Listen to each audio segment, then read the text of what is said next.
Okay, today we have a special treat. This is an unboxing and installation video. We have a PlayStation 4 and a solid state hard drive.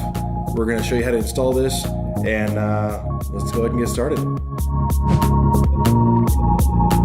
Today we have a special unboxing. This is the Patriot Ignite, their solid state hard drive. It's not intended for PS4, but you can absolutely use it for PS4. That's what we're going to do today. We're going to install on this PS4 right here. We'll unbox it first. A shout out to Patriot for sending us this, because during this NAND shortage, it is really hard to get these. So definitely shout out to them and check out Patriot for all of your gear. As for that, we're going to need a screwdriver as well. So make sure you have a Phillips screwdriver.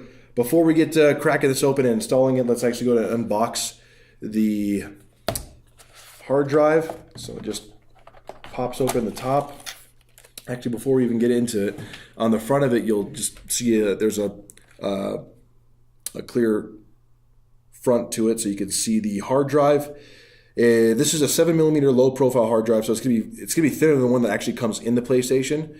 It's not going to make much of a difference at all. It won't make any difference, but it is a SATA 3 2.5 inch, which is required to be 2.5 inch SATA hard drive for the PlayStation 4s for it to work. Now, after this video is filmed, this is the day before the 4.5 update for the PS4. We can use external hard drives, so this is actually just coming out right beforehand. But this is going to definitely give us a much faster load times, loading into games like Battlefield or Rainbow Six or even like Horizon at a much faster rate. You were talking probably shaving 15 to 20 seconds off, if not more.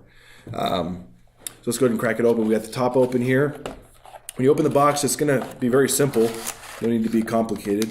We have their simple instructions manual with information about their product and their drive. So we'll put that over here. And then it's just a piece of plastic holding the hard drive in.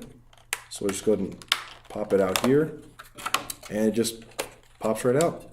Very simple. It's a nice encasement, so you're not looking at all the board and everything. It's very very sleek looking, which is nice. Move this off to the side. Now that we have this unboxed, let's go ahead and get this installed.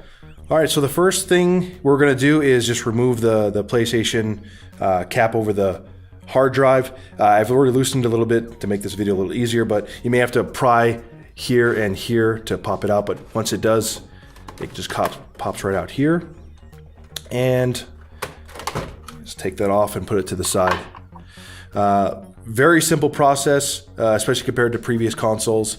You just take your screwdriver and you want to unscrew this screw with the PlayStation square, triangle, circle, X on it. Once it's out, comes out pretty easily. There's a matter of getting the screw out of the way. It's got little lips here so you can pull out the hard drive. Let's go ahead and pull that out. And you'll see that there are 4 screws, 2 on each side, holding in the current hard drive. Now what you want to do obviously is just go ahead and unscrew these 4 screws. Make sure not to lose these little screws. Let's put them to the side right here. And that is that. So let's go ahead and slide this old hard drive out. You can store it or keep it for your old saved data.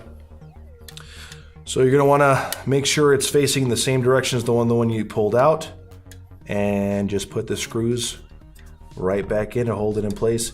You might find it a little difficult with this particular low profile SSD because it's going to be thinner than the previous one, so you're going to have a bit of a struggle getting it in here. Just got to make sure you hold it just right. And once these screws are in, you guessed it, just slide it right back in and put the last screw back in. It's a very simple process. PlayStation knew that PlayStation gamers were going to want to replace the hard drive, so they made it very easy this time around. PlayStation 3 was very different. If you were to replace the hard drive, you'd void the warranty. In this case, you do not void the warranty, so you don't need to worry about that at all. I have the hard drive installed right here. You'll just slide it right back in. You'll find that it'll just click right back in, and the last screw will just go to hold it in here. So let me just put that last screw in. And just like that, it is installed. He's got to put the cap back on. Whoop. And there you go. All right, so we just got that installed in the PlayStation 4 here. So the next step you want to do is go to PlayStation Support website and download the firmware update. You're going to want to scroll down to the bottom because the one at the top is just the regular firmware update. You want the full one, which is going to be a larger file. It's going to be at the bottom of the page, so make sure you do that. Once you do that, you'll put it onto a USB drive, hold the PlayStation power button for 7 seconds.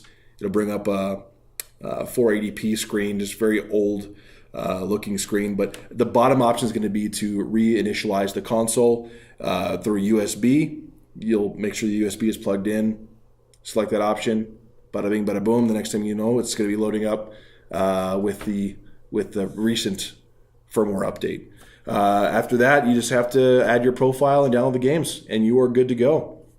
So thanks for joining us here. If you want to see more videos like this or other videos similar to this, let us know in the comments below. As always, like, subscribe, and comment. And check out GameTyrant.com for more information about news on games and media.